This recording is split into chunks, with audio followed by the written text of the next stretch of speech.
Well, it gives me great pleasure to introduce to us today our friend, Tom Haymes, who's going to be talking about visual thinking, AI, and moving beyond text.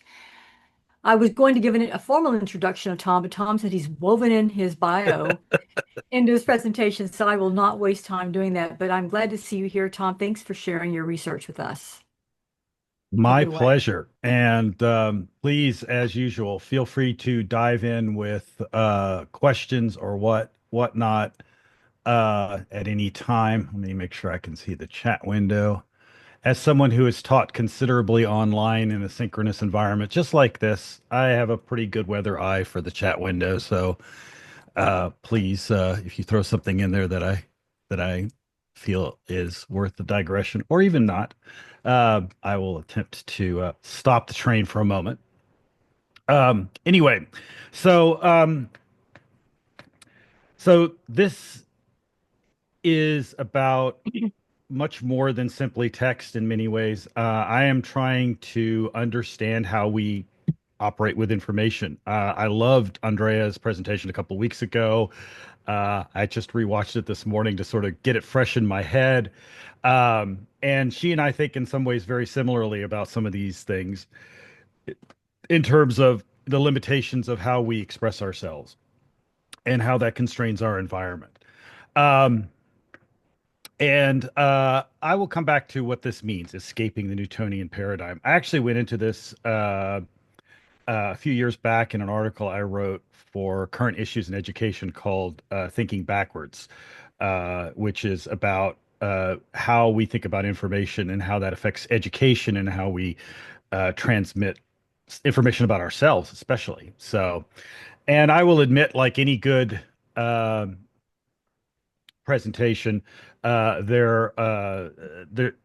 can't talk about this in some ways without talking about how I influenced this and how this comes to me and where how I got to where I am as well. But before I do that, first of all, there are so many rabbit holes here, and I am happy to explore them to the extent of everyone's patience. But I will let you guys guide me as far as that's concerned. Um, I am perfectly aware that a slide deck is a linear form of narrative.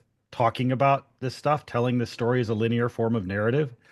And I recognize the all of the things that go into this, all of the things that flow into anything we write or do or say that in some cases are implicit in the way we think about the world, the kind of stuff, again, Andrea was talking about how we build this stuff in our brains, but even more so as scholars, as people who have read an awful lot of books and things over the years and been influenced in a lot of different ways, then the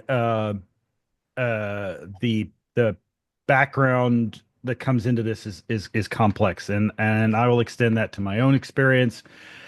I am a jack of all trades in so many different ways. I mean, I am a photographer, so I've a visual artist. I studied social science. That was, what I decided. I wanted to do history, but then I said, I want something a little more practical history than history. So I'm going to do applied history. I'll do social science. And actually, that provided me with a really nice framework for some of the higher level thinking about organizations and structures and how people interact with one another. The other thing I was introduced to in some ways, although in some ways it was very much a something that came out of my experience as an early computer user, is this idea of constructivism, this idea that you could build worlds, that we build worlds, and then I discovered Foucault in graduate school, and it kind of went downhill from there. But the idea that we socially construct our environments, and that these things are all conditioned not only by ourselves but are by our technologies is something very central to my thinking. Uh, well, beware the killer rabbit. Um, and and then I've been an educator for a long time. So I've spent a lot of time trying to explain the world to other people and experiencing all the frustrations that go with that. As anybody who teaches knows that, the first day you walk into class, you're like, oh, I'm just going to stand up there and talk and everybody will listen to my stories and everything will be hunky dory. Yeah, that was a wake up call. Uh, And then finally, I'm a technologist. The idea that I want to use technology to build things and make things for human beings. I'm not fascinated with technology per se, although I tend to be push the boundaries of it. But I don't really care about the technology. I care about what the technology enables me and others to do. And that's a fundamental starting point for me at all times.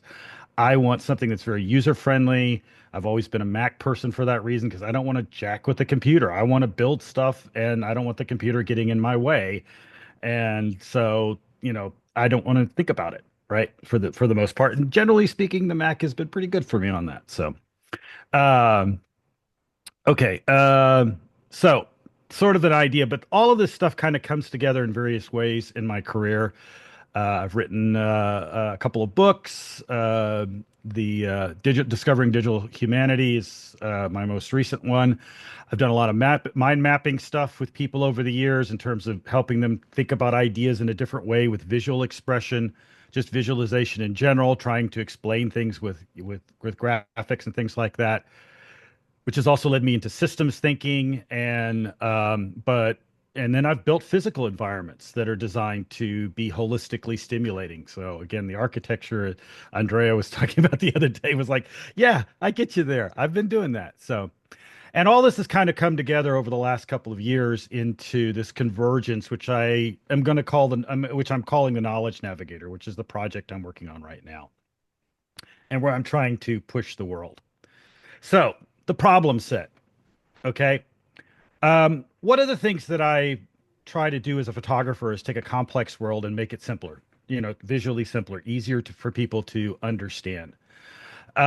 And I think that translates very well to the information environment that we work in all the time. And it also translates very well into just explaining anything because right now I'm trying to take something fairly complex and make it understandable.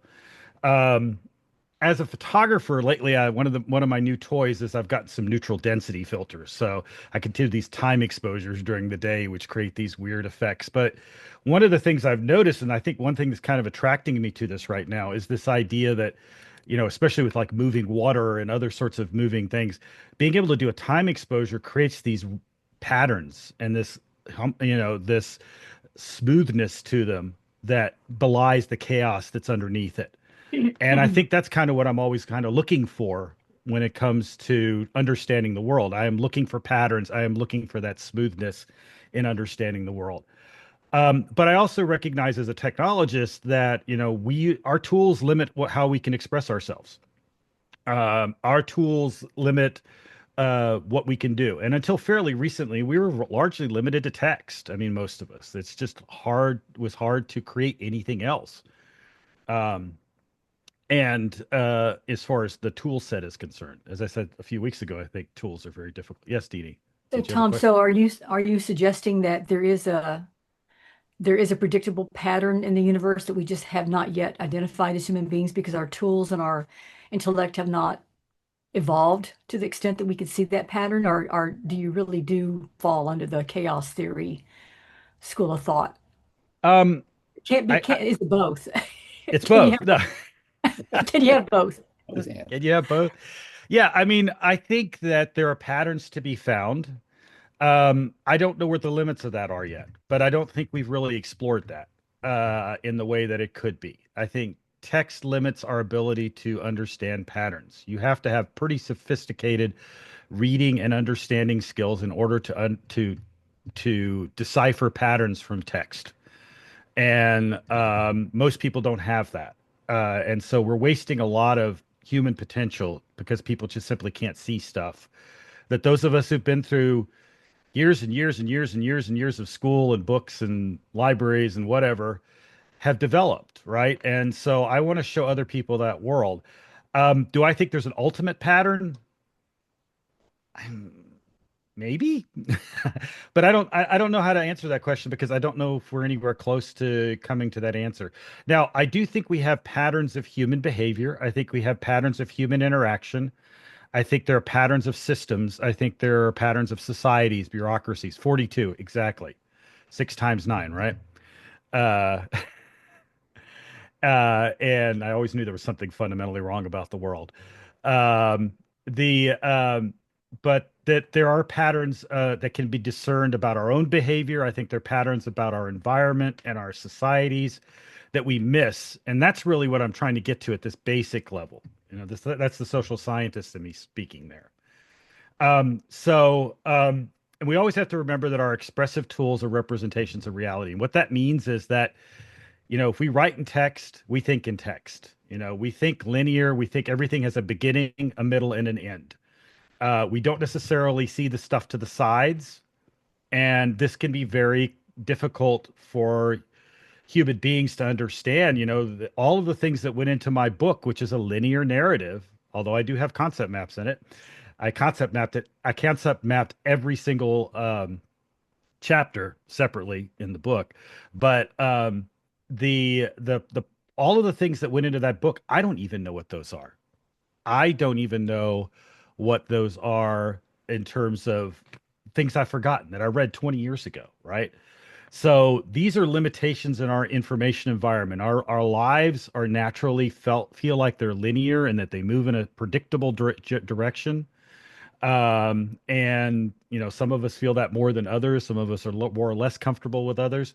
But some I of was going that's to a say, pro. Yeah, Tom, that there's several folks in the room, Alessios here, from the yeah, hypertext community, right? And yeah.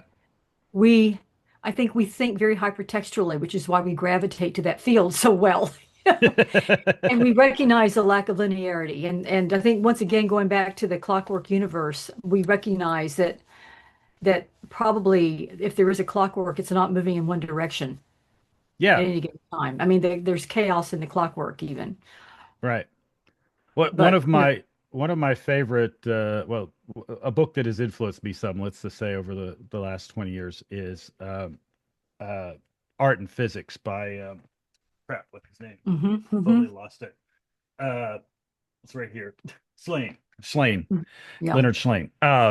And he talks about how art and physics parallel our mental frameworks around, in terms of when we get to relativism, we start to see cubism and so on and so forth.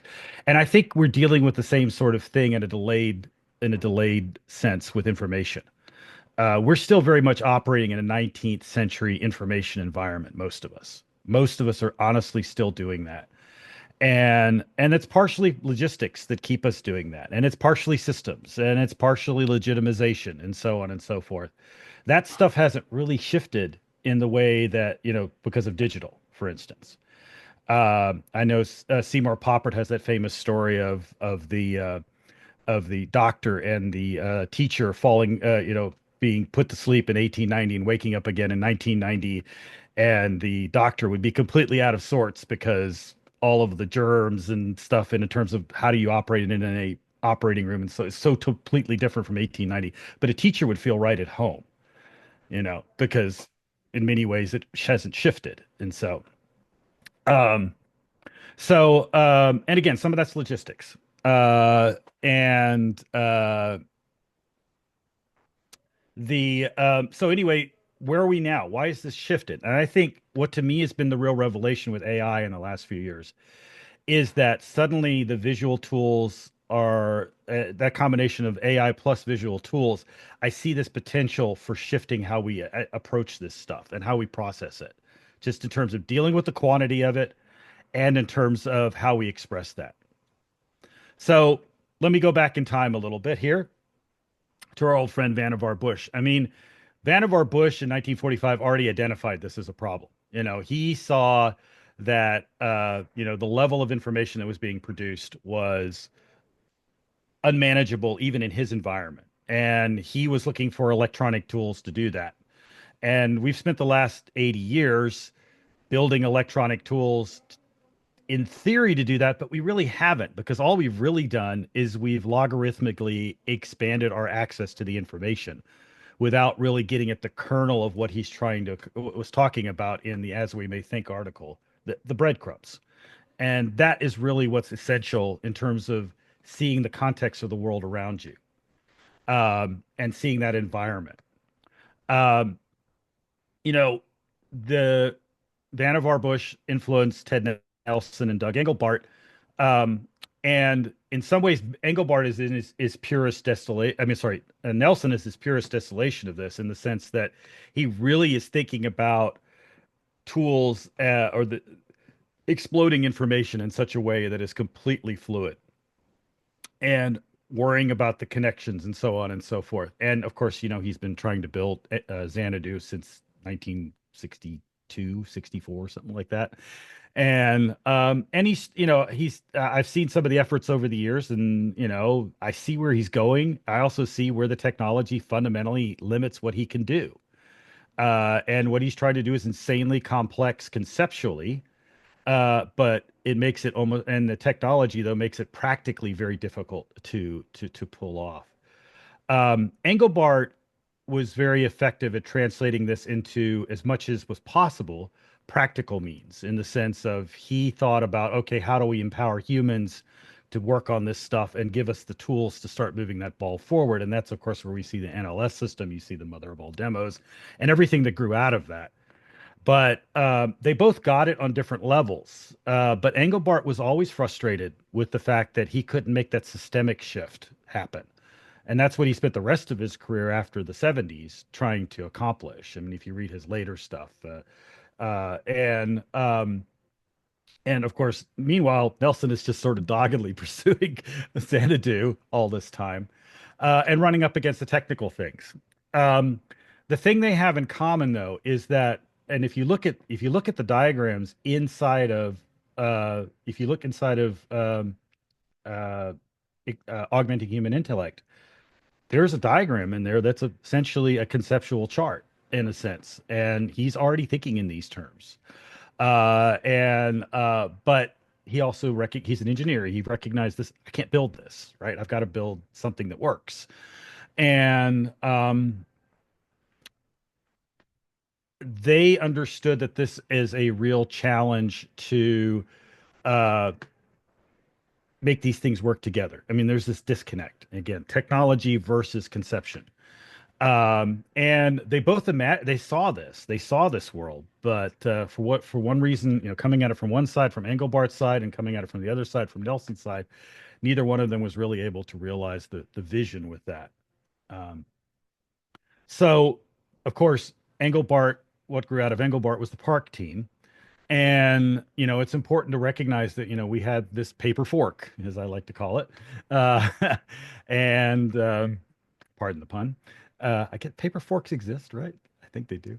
Um, and I like the quote from Jeff Rollison. He's talking about, they had to sell this to management. So paper was the metaphor that they had to use, and it made sense. There are other arguments that it's I for both reasons it made sense to use paper as a metaphor and the desktop as a metaphor. But there were certain things that were lost with those Xerox machines. For one thing, they didn't have apps. There were no segments to them. They all, it was a set of tools. And Alan Kay talks about how important that is to conceptually in terms of, and he thinks that was another detour is the app detour, the Bill Gates detour. We got to make money off this stuff and sell applications. But from the point of where we're talking about here, you know, the Xerox PARC begat uh, the Apple and the Macintosh specifically, and then Windows, and then most importantly, even though again, yet someone else who got it, Tim Berners-Lee, if you read his stuff, but was technically constrained. He had a particular mission that he had to accomplish, or he wanted to accomplish, which was organizing documents for scientific community, and out of that grew the World Wide Web. And so that fork became the dominant fork because the other stuff kind of got left on the wayside. I mean, people kind of forgot about it after a while, in a sense, outside of our community to a certain degree. Why? Well, it's easy. It was easy for people to wrap their heads around.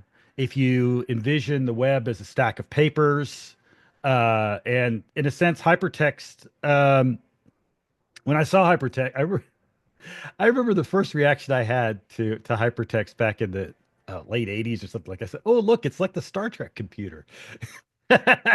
um, I don't know how many other people thought of it in those terms, but it was both amazing and frustrating at the same time because again, you kind of thought, okay, well, I can link inside of pages, but really I'm only linking to another page. And then and I can tell why, again, Ted Nelson was frustrated with this when he saw the development of the World Wide Web in the 90s and what that ended up looking like as being, fundamentally different from his conception of hypertext from 1965. Um, and so moving right along, though, that's the world in which, in many ways, we still live in. We've just evolved conceptually from a paper universe to a digital paper universe. And this is, I think, fundamentally constraining into a lot of different world. And I put that in there for you, Frode. um, I This is fundamentally constraining in a lot of different ways because documents are important. I'm not going to get and it has a function of forcing things into a narrative to make a certain sense out of them. But at the same time, we always have to be cognizant of the fact that that process in and of itself affects the outcome. The medium is the message in many ways. And I would it's not I would take that so much further in some ways than McLuhan and say paper is its own metaphor in that sense, in that medium constrains the way people think. And that's the intellectual currency we operate with in academia too, which is another struggle. That's the it's hard as much as being able to go crypto these days. It's really hard to just throw away currency, whatever form it is.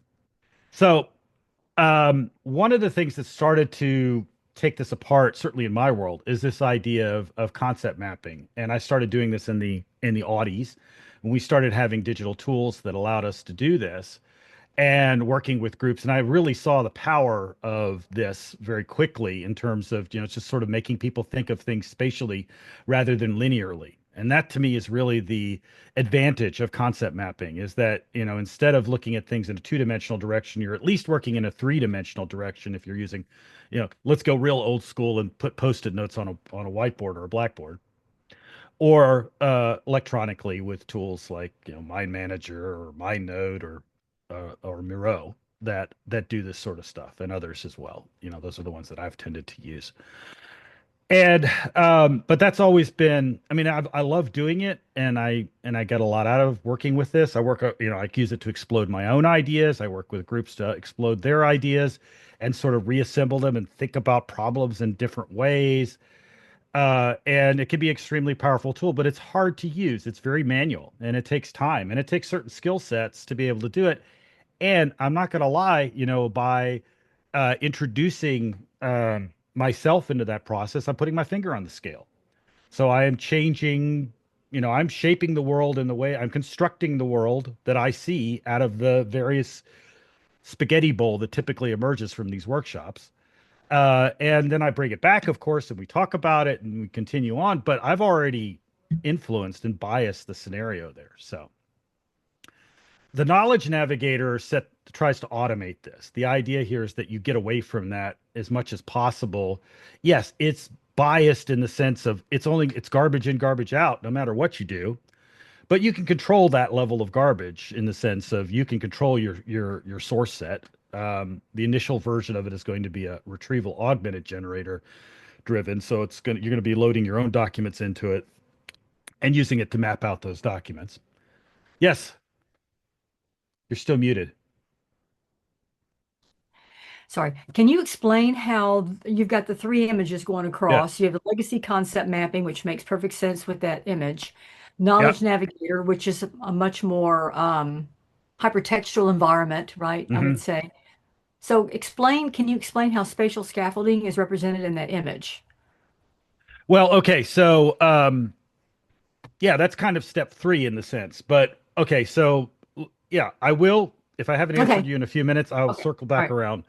But what one of the other things that is real key here, and I've kind of talked to Bob about this a bit too, in the sense of I want this is not about making the perfect image. This is about getting us to ask questions about information and to look at information in different ways.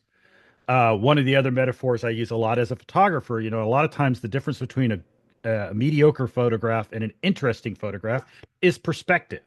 If I take an object and I just shoot it straight sitting on the table, it's probably not going to be terribly interesting unless it's a really interesting object. But it's much more interesting if I come at it from an odd angle or look at it and make it into something else, you know. And the same thing is true of information. I want to use that to uh, look at information in different ways. And so, in a sense, that's what I want the Knowledge Navigator to do. It's kind of a Rorschach test, in a sense, of information. It throws stuff down. You look at it, you think about what you're doing. It's not a perfect diagram. It's not meant to be illustrative in the sense of, I'm going to put this in a book, other than to maybe illustrate a process of thinking or something like that. This is not the final product. This is a human thinking brainstorming tool. Okay. So, in that sense, I'm trying to mainly help people understand how that information connects and see things that they wouldn't otherwise expect. Okay. So when I say spatial scaffolding, yeah, I see that actually as the next level, in the sense of, and then kind of what I'm interested in, what you guys are doing, especially, is that, okay, so that I look at the Knowledge Navigator as fundamentally a two-dimensional tool, at least initially, but there's, two dimensions is two dimensions. I could add some additional dimensions through color and shape and things like that, but ultimately, yes, I could see this operating in a three-dimensional environment to give us an entirely new set of perspectives that we could then use to examine the information. So I can actually walk around it and look at it up and down and to the side and things like that in ways that were not possible on a canvas, on a flat canvas. So I'm very sensitive to that. And so that, in that sense, that's what I'm talking about when I say spatial scaffolding, in the sense that, yeah, I think that there's a lot of different levels, and this is stuff that still needs to kind of be worked out. I mean, again, the stuff that Andrea was talking about a couple weeks ago very much plays into this idea that we have to sort of get our brains to wrap our head around, steps along the way. And so, my goal is not to start with something that looks like this diagram in the middle. This was I asked Dolly, I think it was, to create a concept map, three-dimensional concept map, and work through. By the way, if you want to get the most out of AI tools, don't get it to draw real things. I found the best pictures I ever get out of AR is when I get it to try to draw something that's only in my head. If I try to get it to draw people, give me a picture of a guy sawing a piece of wood. Inevitably there's going to be something funky about that. But if you get it to draw an abstract diagram, I've gotten some really amazing results as a result. But so I hope that it kind of answered your question, but I'm going to keep hammering on that a little bit. All right, so a little more detail here. So some key factors here that I'm looking at when it comes to the Knowledge Navigator. I want to connect ideas, not media. I think that's really important. We have to recognize that media is just a container for ideas, and as McLuhan says, it shapes those ideas. How those ideas are contained into that media, changes how we perceive that, how we operate with that. That's true of text. That's true of video. That's true of images. So we have to be visually literate in that sense. But what's universal, what's underlying of that, is that all of these things have their roots up here in our heads. So something I am trying to say or communicate, when I say, I use that word in the broadest possible sense, to trying to communicate, say, show, speak, sing, play. I'm trying to get an idea out of my head and put it into yours. And my success in doing that is shaped in large part by the tools that I have in which to do it. We have a very different experience here on Zoom than if we're sitting around in a table at a symposium and talking. There's a reason that you guys do both. And that I'm very much into. I've spent a lot of time working with learning spaces and thinking about how communicating with students at different environments and how they communicate with each other, and enabling that has been a very big part of my work. So that affects this as well. But yeah, it's just about those ideas and talking to each other and getting that. Spatial, I've already kind of covered this. Spatial visual ideas of analysis of ideas. They look different. They change our perception of what those ideas look like. Picture's worth 1,000 words. I'm not sure that's entirely true. Maybe 875, but no. But it's a different. I think that's it's a translation. It's in different language, right? Uh, the thing I think AI gives us is this power of AI of rapid iteration. I think that's incredibly powerful. That is something that we've had in the digital world to a degree because I can create something and then delete it and build some, I don't have to publish a book to, or, I don't have to publish an article in a dead paper journal. I can write a blog or I can write, an article digitally or whatever. And if I don't like it, I can delete it. If I don't like my blog, I'll get rid of it. Right. And I can rewrite it and I can fix it. And I'm constantly thinking. And I've always written like this as a writer myself. This is one of my disabilities in that I've always written with word processors. And so I literally vomit ideas on the page and spend a lot of time fixing them, making them make sense. I'm as much an editor. I'm probably 80% editor and 20% writer. And AI is helping with that a lot, but that's another story, another rabbit hole. The other thing that I see this as doing is that one of the things I delight in doing because of my varied background is synthesizing things that don't seem to go together and making something new out of it. And I think this would allow us to, you could dump any chunk of information in and use that to create something new. Yes, So, Tom, Frode. we have a question for Frodo. Yeah, yeah, I saw it. Very interesting and very much agree with the philosophy. Do you have some more specific visuals of how you do this, of the Yes. actuality of the work? Yeah, I'm coming to that. So this was kind of the overview, and I'm going to give you, I'm going to give you an example. Unfortunately, I haven't, I'm still building this. So as far as it actually working yet, I know where I'm going with it. I've mapped all that out, but I'll talk to that in just a minute. So one of the things that the industrial world has done to us is created a lot of silos. Given the sheer amount of information, ever since Leibniz, who knew the last man who knew everything, right? Supposedly, we've had to specialize because the level of information that humans have had to understand has grown exponentially in the last 300 years, 400 years almost. Um, and or 200, I can't do math right now. 250 years. Anyway, uh, and digital has only made that much, much, much worse because suddenly I've got access to information from all over the place that I didn't have access to before. What that's led to in the university environment and in many other places as well as business is a higher and higher levels of specialization. And the problem with that is that when you have civil engineers who don't talk to mechanical engineers, who don't talk to structural engineers, that's a problem. There's a lot of good ideas in all of those different fields and they don't get shared and there's a lot of overlap. And we simply don't see that because we can't keep up with that universe of information outside of our own areas of subdiscipline. It's already enough. It's already so much just trying to keep up with the day-to-day operations of political science or, international relations versus American politics or whatever, go from there. My father was a medievalist who studied the transition from oral to written language. And I really wish I had him to talk to these days. Unfortunately, he's no longer with me. Because I'm like, holy cow, I've kind of come full circle and met him at the other end of the thing. But the idea is, I as I mentioned to Deanie in the pre-show a little bit, I'm into military history too, and I pull stuff from military history to try to understand technology adoption. It's an amazing laboratory for systems thinking. One of my favorite systems thinking books is a book called Learning War, which is about how the U.S. Navy adapted from 1898 to 1945 to a complete revolution in how ships worked and all of the stuff that went along with, carrying on war at sea and how it was very successful at adapting that. And that is a systems story. It is a story of how that system adapted and changed.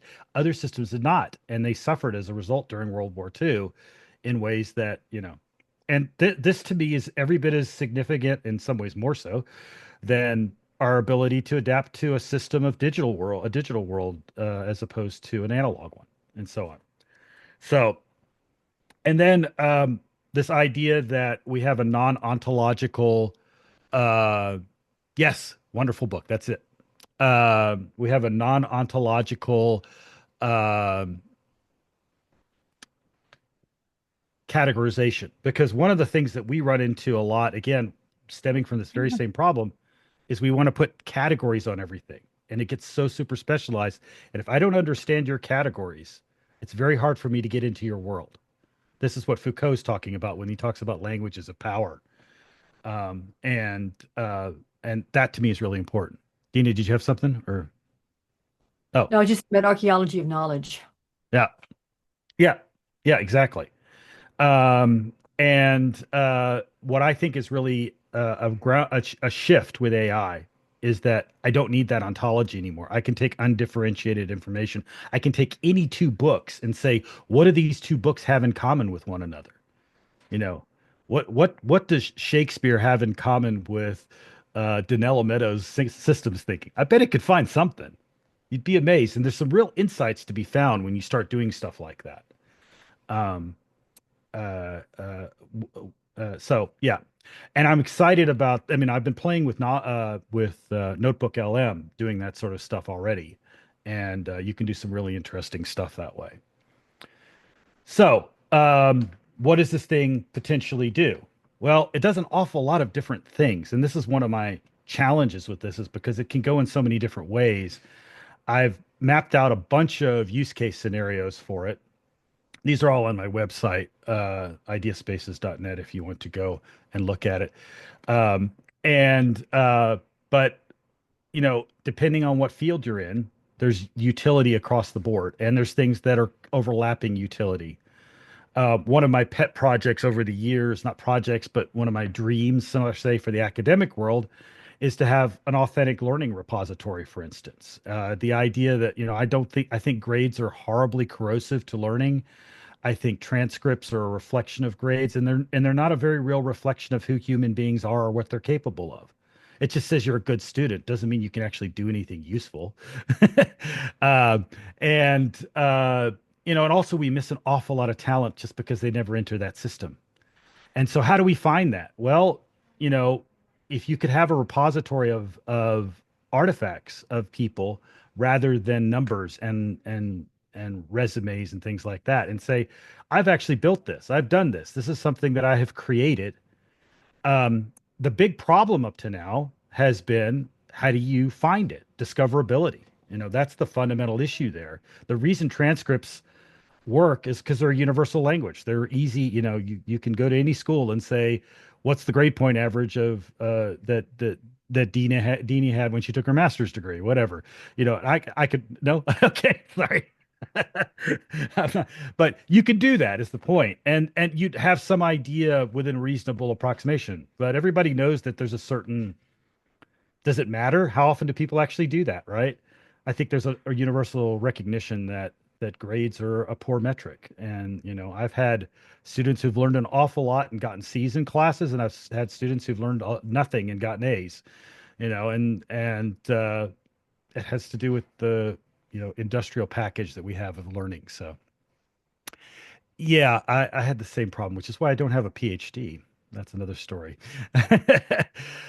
Anyway, um, so, but the idea that you could have an AI searchable map of somebody's existence, right? You could use this tool to create a map and say, okay, I'm going to put all of the stuff that Frode has built over his life and career into this, and then I'm going to get a map that shows me clusters of, oh, he's done this over here, and he may see things that he doesn't even realize that are associated, and gone, oh yeah, there's this through line, right? As I say at the beginning of this, to me, part of this was a voyage of self-discovery, because I'm trying to understand that through line, and it, fairly recently. So it's really constructivism. It's really this idea that you can build anything, that nothing is firmament. Nothing is, the laws of physics, sure. But even that, in a relativistic world, get bent a little bit. So, um, okay. So what would this potentially look like? This is a diagram that I made in Miro, and I'm not entirely happy with it, for the simple reason that it's still a little bit too Newtonian in my mind. And I've got a blow up of the corner of it, but I wanted to give In you a which sense. way, in what way is it Newtonian? Well, the idea that these are fixed, that it's too clean. It's too, there's not enough overlap. It's hard. I'm still struggling a little bit with how to express the gray areas, so to speak. And Miro doesn't do gray areas. There's no way, for instance, to overlap. You can sort of make a Venn diagram, but it's very limited in that you can't really group things very effectively with it. It's not really, I'm using the tool in a way that's not really built for. It's really a brainstorming tool. It's just useful because I can share it easily. More importantly to me, the more interesting thing, which kind of was one of the early steps to this process, is this idea that you could embed links. And by embedding links, I could also embed a link to another concept map. So now all of a sudden, if you think of it as a 3D chessboard, right? Instead of just having one concept map, you have linked concept maps that go back and forth to one another. And then you start getting much more of this spatial connection of ideas that is beyond what a flat canvas can do. Okay. So, um,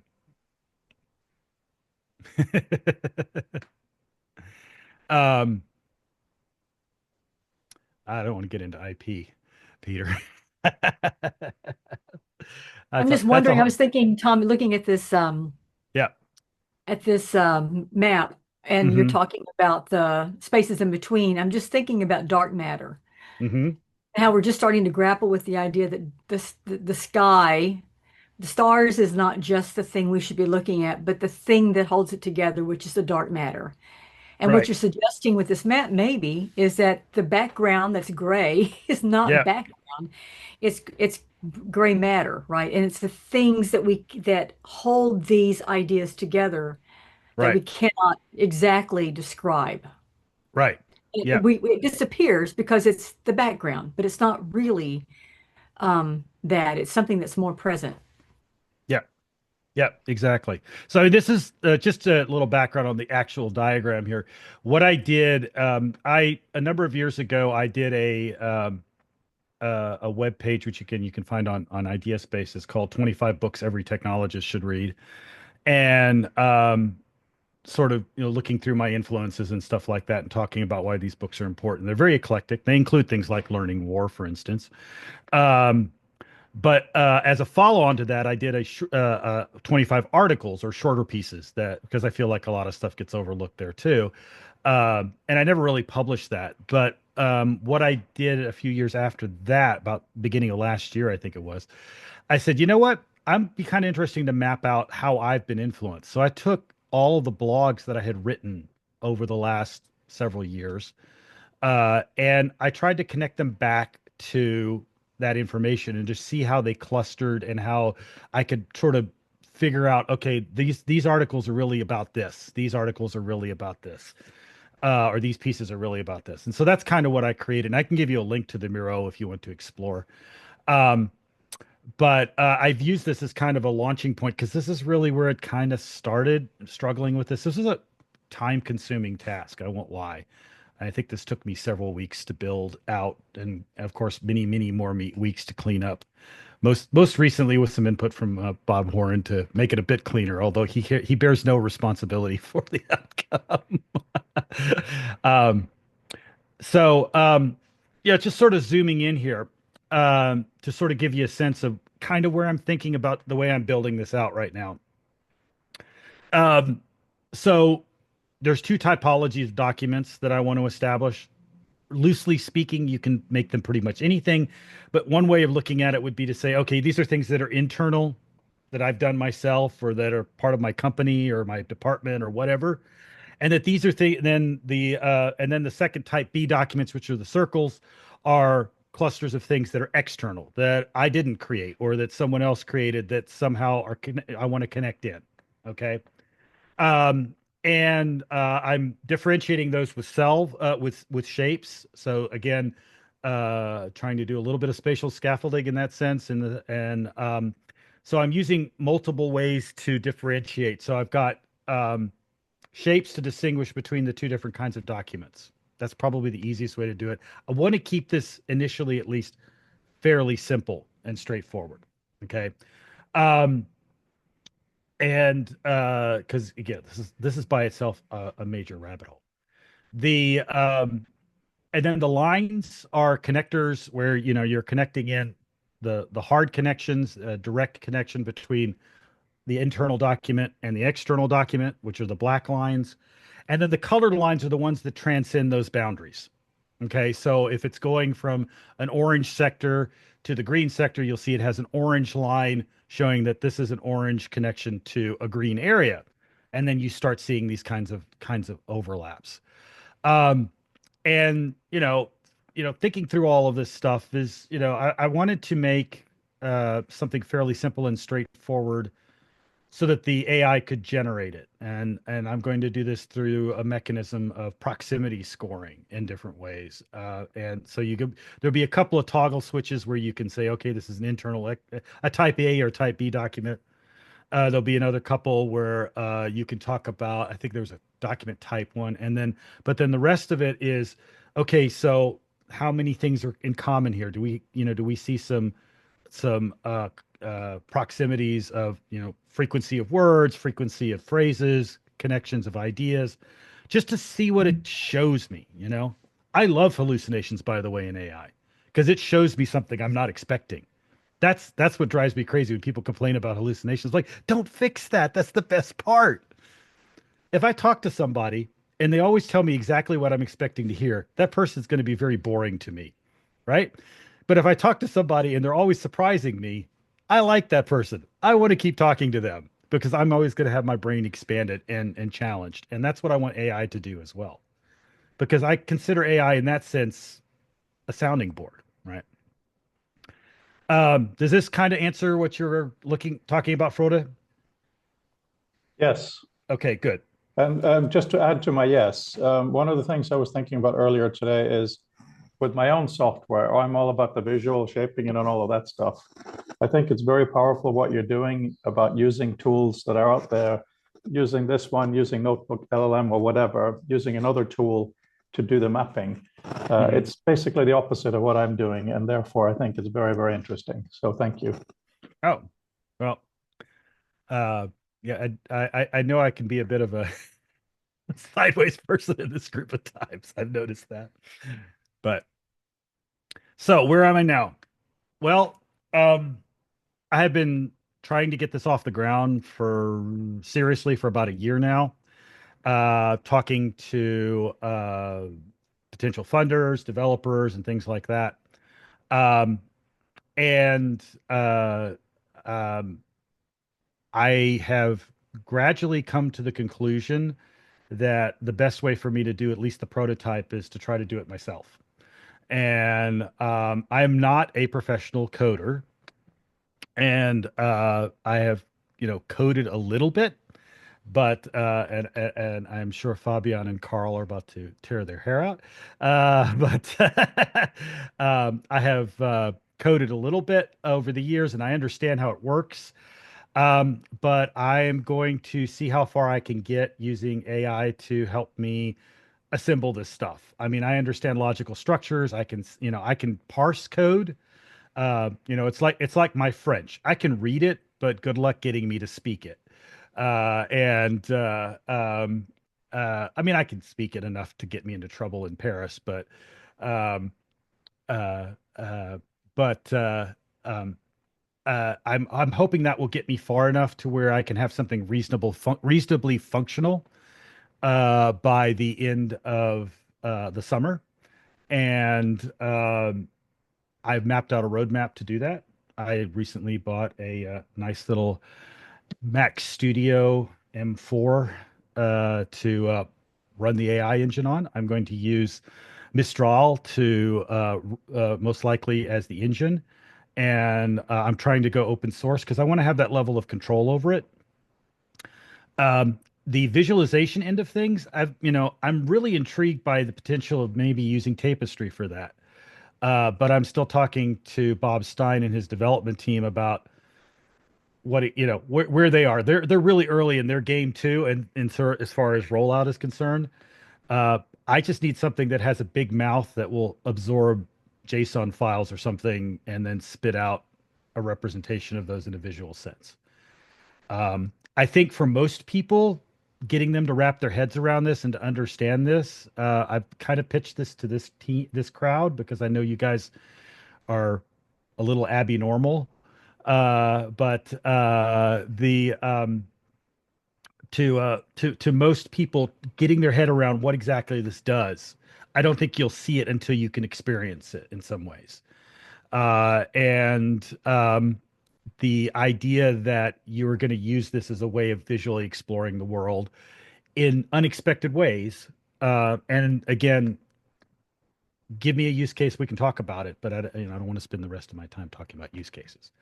So that's kind of where I finish off. I just realized I didn't do a context slide. Oh well. But my We know where to find you. I know. Here, every Monday, any given Monday. I'm gonna miss some in July. I just noticed I think my class overlaps with this.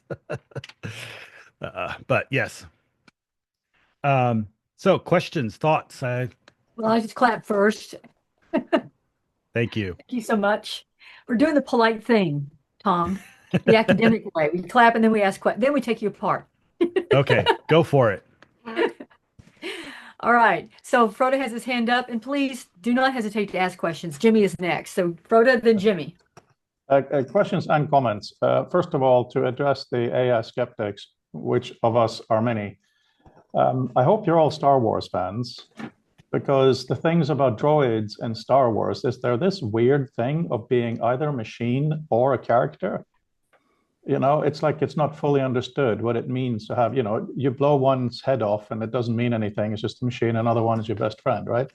I think that kind of speaks a little bit to all of us, kind of not fully understanding AI. There is some AI that's nice to chat to. There is some AI you search, but a lot of AI is quite simply analysis. So it's such a huge kettle of fish. I don't think we should worry about it too much. And then the last two things you mentioned, Jason, and all of that good stuff. What Fabian has built with his spatial scaffolding is basically a big giant Jason shark as well. Jason is one of the wonders of the modern world. So we should definitely look at how to put things in there, parse it around, and so on. And the final thing in terms of metadata is that's one of the amazing things about AI these days. You can put metadata in whatever way you want. Chances are something will be able to parse it. So we don't have to be as, dare I say, the old-fashioned term anal as we used to. So I'm very happy with the ending of how you want to extend this work. So yeah, wonderful. Thank you. And thank you for your presentation. Thank you very much. Thank you. So, as far as the AI is concerned, again, I try really hard not to assign personality to machines. It's just as a general thing. I don't think we're about to get to AGI. I just see them working fundamentally different in many ways. But at the same time, we have to recognize the commonalities in terms of what they do and how they combine both retention and connection in a way that the earlier systems were mainly retention. And we were responsible for the connection.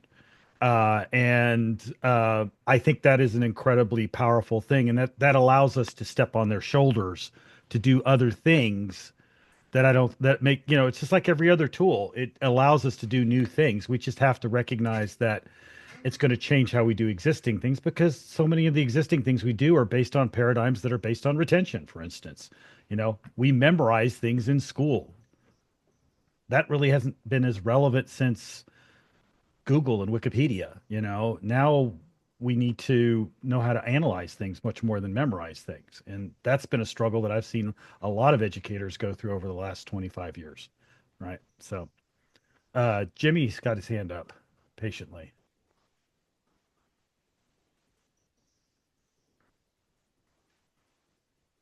And his mute button on, but thank you. So looking back to where your Miro murder board kind of connection chart was, I'm assuming behind that, each one of those, if you click through, you end up somewhere at like some native document somewhere. Yes. Or it takes you either back to my blog, if it's one of my blog ones, or it takes you back to the original, some online version of the piece. I kind of limited it to things that I can actually find online somewhere. So, you know, there weren't that many compromises there. It's amazing how many of these things you can find online these days. But yeah. Okay, sure. And I know what you were saying, you know, that the surfacing these connections is one of the great properties that AI gives you. And I see that, you know, just through that organization property you've got some sort of a knowledge graph sort of environment where you've made hierarchies of what's connected to what, and maybe in what way. And maybe even in what direction. And a lot of that is built into these. You know, you mentioned RAG, retrieval augmented generation, is one of the things you're looking at. Have you looked at actually doing your own embeddings of all of the native material, whether that's image or text, or, you know, at some level, it's got to be one or the other. And then surfacing these connections through what's available in that space. They have these like clustering algorithms and ways that you can visualize. And that also, because you're looking at these super high dimensional embeddings, it is the you know, the bitter lesson story that they talk about in AI, where, you know, try as you might to sort of come up with your own categorization theory, looking at things in the higher dimensional space, latent space that AI is using, can surface more of these connections. And so I know you were talking about Mistral and running your own thing, but are you looking at embedding the entire corpus and then using that as your kind of interface and search method? So yes, but not in the prototype, most likely. I'm looking, my primary thing is, can I get it to actually build that out in terms of showing the basic connections between a relatively small subset of documents, just to make it work. You know, I just want to be able to have something I can show to people that demonstrates what it's doing. So I'm going to probably limit it to you know, also from a visual perspective, you know, what I've got on this. And by the way, I put the link to the actual Miro in the chat. If anybody wants to go there, the links work on that Miro, so you can go and play with it. Which is one reason why I use Miro, because I can share that in that way, right? I couldn't do that if I were doing that locally. But yes, I mean, all of these things, yes. The answer is, I can imagine a bunch of layers to this, including things like heat maps and other kinds of visualizations being built out of this, and having much more complex algorithms. So yes, I've definitely thought about these things. I'm trying to keep the bounds within something I can realistically achieve within a limited framework, because I've got to get this off the ground. I'm kind of on a clock a little bit myself. You know, I'm teaching part-time, and, you know, the money's not going to last forever. And so I'm kind of, you know, in a situation where I've, you know, decided to chart my own course, and have managed, thanks to the good graces of my wife and family, to win myself a little bit of freedom to be able to start to build this. But I recognize that that's a limited window. So I know what I'm trying to constrain that. So yes, absolutely, positively, I agree, and I think that's things that I would want to explore much more deeply. Bodhi has his hand up. Yeah. He's smiling. It's always scary. He's smiling. Just really briefly on Fabienne's comment here on, you know, annoyingly French. I just saw this thing the other day. It's like, I love you, but you love darkness. It's the most French thing I've ever heard. On the question of what to embed, holy moly, that's so exciting now, because we've gone from text, plain text, to, oh my gosh, we can have an image. Oh my God, we can have a video and 3D. Danny and I had a lovely chat this morning about what kind of objects can go where. We want to be able to combine objects from the next that Dini has built and is continuing to build into the Sloan knowledge space, which is a phenomenally exciting project to try to make it open. So the question, Jimmy, about what to embed, I mean, already, even in my tiny software thing of where you put the prompt, where you put the metadata has become a thing. So for instance, we allow you to say who you are, and that can be part of the prompt, but to be able to embed an entire corpus every time you do a query is phenomenal, right? And of course, then you can go to other levels of you don't embed the corpus, you're doing an analysis of the corpus or whatever it might be based on what you need.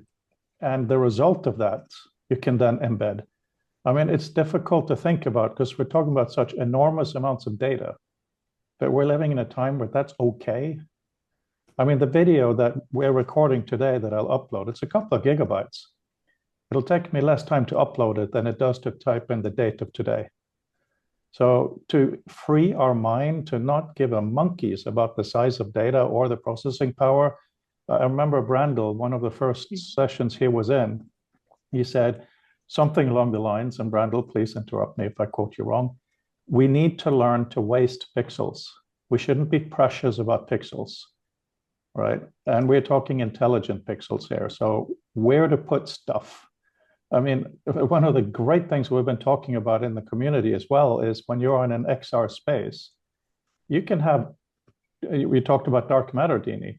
You can quite literally have that in a philosophical sense. You can have magnets that push and pull. You can have the essence of a philosopher from an experiment you've done earlier, be in one corner of the room. You're working on something here, and that thing may start visually or cartoon-like screaming at you because it's wrong.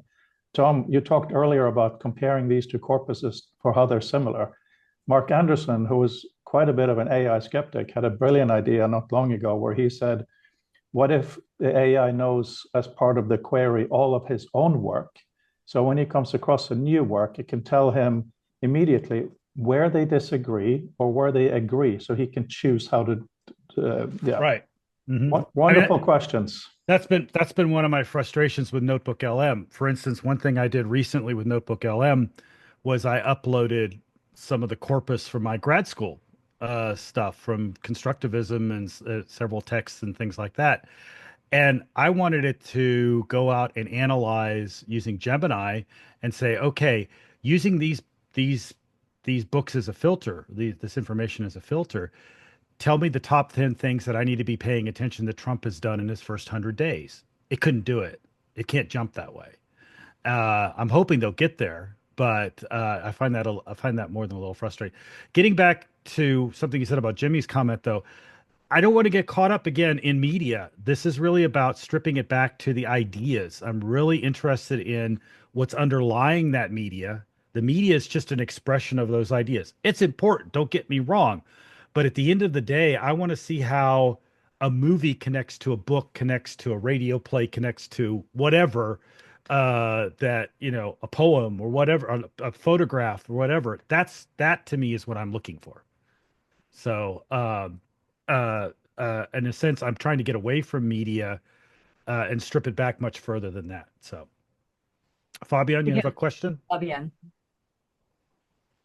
It's more of a remark than a question. It's just that for prototyping, just do the thing. So you're already on track. So that's wonderful. If I can somehow help, I'm not sure how, but please don't hesitate. And I also take the occasion to encourage everybody to do that. It's the process of doing it yourself, however you do it, collaborating with others, with AI, local, remote, just sketching on paper, just doing Lego bricks, literal Lego bricks, using a piece of napkins. As long as you start the process, I guarantee you it's money back. If you don't, you're going to learn something. And that in itself, like you put that note somewhere, and when you get stuck, you ask somebody who knows better, and that's the entire process. So none of us who does prototyping knows everything. We barely know little bits, and as long as you I think, expose yourself by saying, hey, I've tried this and it works, or even it doesn't work. That's already really amazing for yourself and others. So kudos on that. Yeah, the machines don't get as pissed at you as the Parisians do when you mess up. By the way, I have been to many places in France, and outside of Paris, people are very wonderful. And I understand why the Parisians can be a little testy about tourists, I've never especially had a bad ugly experience in Americans. Paris. Tom, you have the wrong attitude. I'm going to say this. You've got to go in loving. Oh, I go in loving and I try really hard. Again, my high school French gets me so far, but and I'm not bad with language. I'm fluent in German. So I can, but so Germany's not a problem. So I will disagree to the day we die on this because I'm a Francophile. oh, I love France. I love it. Don't get me wrong. It's just that again, I can tell the places. I had the same experience in Venice. It's like, if all you ever deal with are ugly Americans, Rotenburg up the Taube in Germany is really bad about this too, because like you go there and nobody's speaking German. Yeah.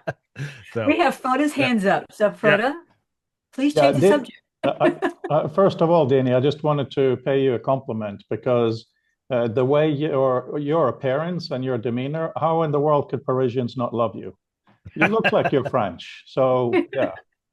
I try really hard not to look like I'm a tourist when I'm traveling anywhere in the world. And That's I can see that photograph behind you. Looks like the Tour Eiffel Yeah, to there it me. is. That's There is a Saturday my Night heart. Live sketch on an American in Paris suddenly changes his jacket and people are nice to him because he looks like a Parisian. But on this really important point that Mr. Benetou mentioned, two things. I prototype on live subjects. So my software, as Keith knows, having to suffer through coffees of shall we change the topography in the left-hand corner, once you build, you realize how wrong you are, right? On Monday, I'll be doing my presentation, and if you're not there, I'm going to go around to your houses individually and scold you. But I'm not going to show you, oh, I've done author, it's great. I'm hopefully going to show you more of why the problems were there and what we had to go through and how many times we had to change it. And one of the really cool things, and Tom, I guess maybe you had the same experience, making my presentation for you guys for Monday is helping me figure out what I need to change, right? Once you have something, hang on a second, I'm being interrupted. I can certainly tell that about him. Yeah. Yeah. So that was just a little interruption. Sorry about that. Yeah, no, I mean, I'm very much, I mean, this is where I have done software project management before. We built stuff at the college that I was overseeing and I've worked with developers and all that sort of stuff. So I have a long experience of, having things change. And one of the reasons I think I decided at the end to do this myself is from talking to developers and realizing, given the caliber of developers that were available to me for money that I could afford, that I was going to have a hard time explaining to them what I wanted to see done. And that instead of fighting with an intermediary about it, I'm just going to fight with the machine itself. And it doesn't yell at me in quite the same way as I intimated earlier. So that has its advantages besides the cost issue. Yes, that's so important, but I really need to jump in on that because as Fabienne reminds me at least twice a week, and when I don't talk to him, it's it's the halting problem. It's almost impossible to know what's complicated and what's easy.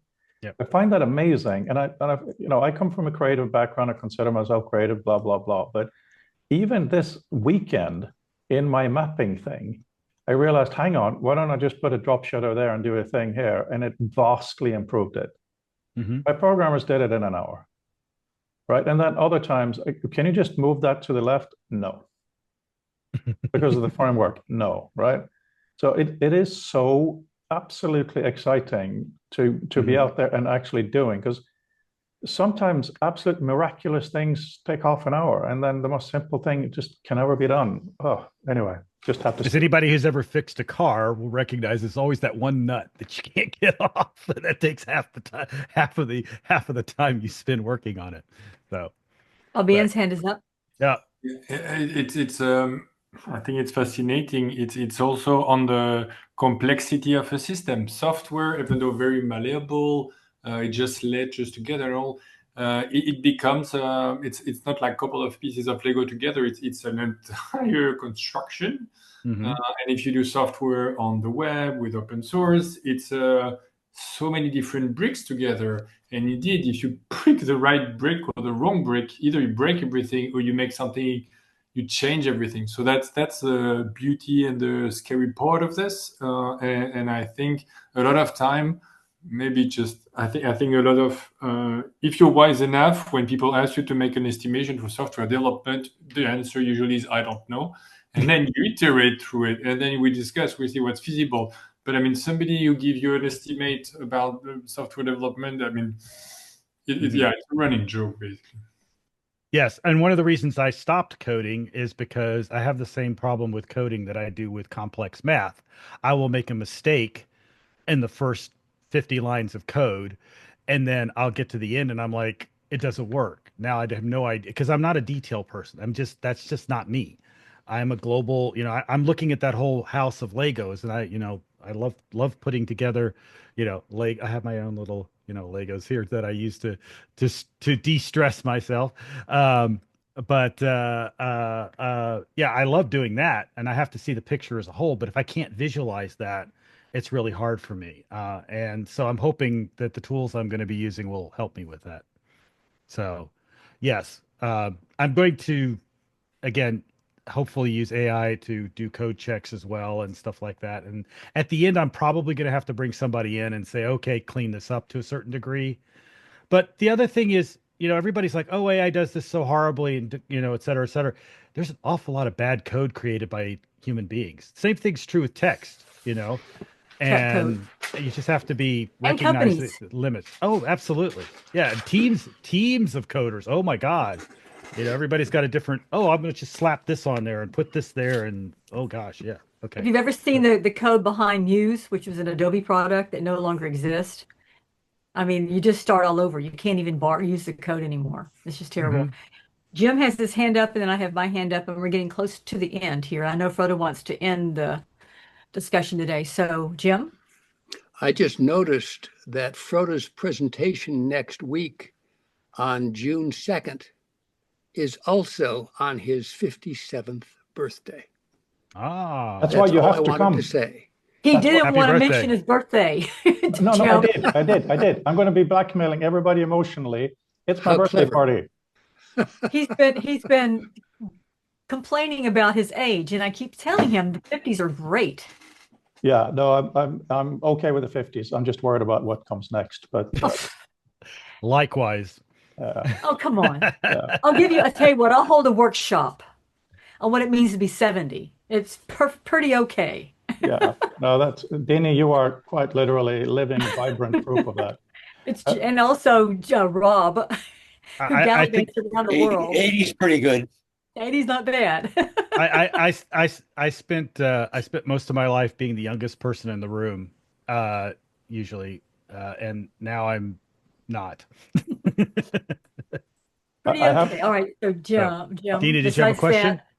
Yes, I was going to ask you. Is Jim finished? I didn't want to step on his. Yeah. Okay. All right. Thank you, Jim, for reminding us. We should have cake. Virtual cake. Cake. On that subject, we were just in Norway for the weekend, and the plane lands at midnight local time, and my mother came to pick us up at the airport. She is 90. So yeah, there are futures for us all. And my dad was in his mid 80s and would walk 36 holes of golf, and didn't have a handicap. It was good. It was really good. Of course, he drank beer a lot, but that was in the cart. Right. That's what the cart was for. I want to ask you the question before we get any further to the end, and that is, Tom, you talked about about how you're trying to build this out for a company. I'd like to know kind of what your strategy is and how you're moving forward with this, who you plan to pitch this to. I'm interested in the entrepreneur ship of this project. Yeah, so I would love to say I'm an expert in this, and I've spent a lot of time going to startup meetings and talking to people over the last year. The short answer is that there's no one path. I mean, I think that's part of it, but I think there's a lot of people who think there's one path. Unfortunately, we like to think of the startup world as this wild west of, somebody comes up with a great idea and somebody says, "Oh, I'll give you $1 million and go for it." That may have been true 20 years ago or 25 years ago. but it's become much more systematized and institutionalized in some ways than it used to be. I am not closing any doors. If a large company comes to me and says, we want to work with you or something like that, I'm not going to say no, most likely, assuming the deal works out, et cetera. I am a entrepreneur by necessity rather than by choice in some ways, because I've kind of outgrown the roles that I have been seated over the years, and I've gotten a bit frustrated. I've spent a lot of time doing reinvention of education. And I was a longtime member of the New Media Consortium, and then more recently worked with Shaping EDU at Arizona State, was their innovator in residence, and I've spent a lot of time trying to fix education. And I've increasingly come to the conclusion that I'm beating my head against the wall there in some ways, and that I needed to separate education from learning, and that this would do more to fix education, this kind of project, than anything I could do from inside the system. And so that's part of the reason why I'm kind of Who's your audience, segueing though? I mean, who's your audience in this project? Who do you see there as? Well, that all depends on, honestly, I'm going to build it. And, as I showed you all those use case scenarios, I think the easiest one, to be honest, is probably something like business intelligence, to where you could go to a company and say, give me your digital footprint, put that into it, and then look for synergies, overlooked things, that project that you embarked on 10 years ago that maybe there were like 2 or 3 guys in your company working on 10 years ago. They worked on it for 2 or 3 months, wrote some emails, did some memos, and then you squashed it because the technology wasn't there yet, or your company wasn't ready to do this or something like that. But that information is still out there. You've just lost it in an email server and a SharePoint or wherever, however you store your digital footprint. If you could feed all of that stuff in, and now you're at a point where you're like, okay, what's my next innovation? What's the next thing we're going to do? Well, those guys may be long gone, and but again, their memory is still there in that sense. And then if you can throw all that into into one of these into a knowledge navigator and have it spit out a picture for you, maybe you'll see those patterns. Oh, look, there's a cluster of things over here that we never really explored that was done in 2014 that now is perfect for what we want to do. I didn't even know this was there, right? We got to get past these stacks of paper. We've got to, I mean, that is one of the first things we have to do. Then beyond that, we can go much further than that. But I see that as probably where the money is at some level. But I'm not closing any doors. I could see doing this as an educational product. I could see doing, for instance, teaching. What if I could teach a class as a map? One of the problems that we have in education is that we're wedded to books. We're wedded to textbooks. We're wedded to, the linear narrative that is the book. And a lot of the fights that we're having in education over what's legitimate and what's not have to do with which narrative you're going to use, right? All narratives have a certain level of legitimacy. All narratives have, I would disagree with that. Well, I said a certain level. I didn't say equal. I said a certain level. You have to understand even the worst narrative. You have to understand the most vile, right-wing stuff to understand where it comes from and why people actually adopt that, right? Well, I'm not talking politics. I'm just talking there are stories that are not worth retelling. Well, okay, but I mean, but even that, why, or where did that come from? Why did that person think it was important and worth telling, right? These are all associative questions. That doesn't mean you have to read the story, but understanding that context. So, for instance, one example I have pulled up at various times over time is imagine a U.S. history course. The big fight in places like Florida and elsewhere is, do we teach the white man's history or do we teach the, other versions of history and so on and so forth, right? Well, what if you taught them all? What if the white man's history has a legitimacy because it was the dominant narrative and you can't escape that reality. But you have to understand how these other narrative trails interweave with that. And if I could give my students a map of that and say, explore this, and I will help you understand how these things connect to one another, that you can't have, this is how the slave story or the African-American post-slavery story interacts with that white man's history. from their perspective, the woman's history, the immigrant's history, et cetera, et cetera. And you Not can see that disagreeing with visually. that at all. Yeah. I'm not talking politics. I'm talking about Yeah. misinformation. But I do want to say that we're out of time, and Yeah. Frode is going to end with some That's words. another But rabbit can we hole. thank Tom again? Thank you. Yes, even with sound. Yes, thank you very much. Thanks so much. Thank you. Yeah, thank you, Tom. Yeah, briefly, a couple of things. Obviously, you all have to be there Monday week. I'm going to be presenting from what I feel is a little bit indulgent perspective, which I was a bit nervous about, but that's why it's going to be the problem solution. And I hope we should all feel free to do that because it's quite honest. You know, we are in a very friendly community. But what you said, Tom, is basically the key for my presentation as well, and that is the notion of the system, because we all function within systems. I mean, even if you get a speeding ticket, you go pay for it. Why in the world would you do that? Because you function in a system, right? We often hear the phrase, I only did it because I was following orders. In the real sense, that's what we do all the time. So what I think we have to do to change in the positive ways that we're trying to do here is to provide alternative systems.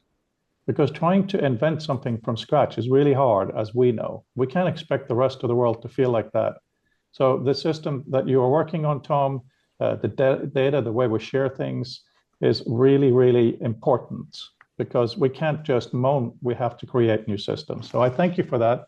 It links to next Monday, and may you all have a wonderful week. And thanks again, Tom and everyone. Bye. But we're staying after, Bye-bye. right? Because Alicia's coming back. I don't know. Give him a And second. Keith, I don't know. Do I know you? Did I know you? Keith, do I know you? Hi. I don't think so. I mean, I've been here. I come in these every now and then. Mondays are quite often a bit busy. Okay. Yeah, I've known Frode forever. So, Well, it's good to meet you. I don't think have I seen you before? I don't think I so. think you Possibly. have. Yeah. yeah. Maybe. He's often very quiet, which is a thing. Keith, the reason I know Keith is initially he was the technical editor of Mac User Magazine. And I submitted my software, Lisa, the liquid information speaking assistant. And yeah, we And just then Steve Jobs sued you, right? Yeah. well, that's how I got a close friend in Singapore because he saw Lisa Mac. What is this about exactly? But yeah, that's Ken. Keith, I think you know Ken. Okay. Ken Loon. Yeah. All right. Good to meet you. Thanks for coming today.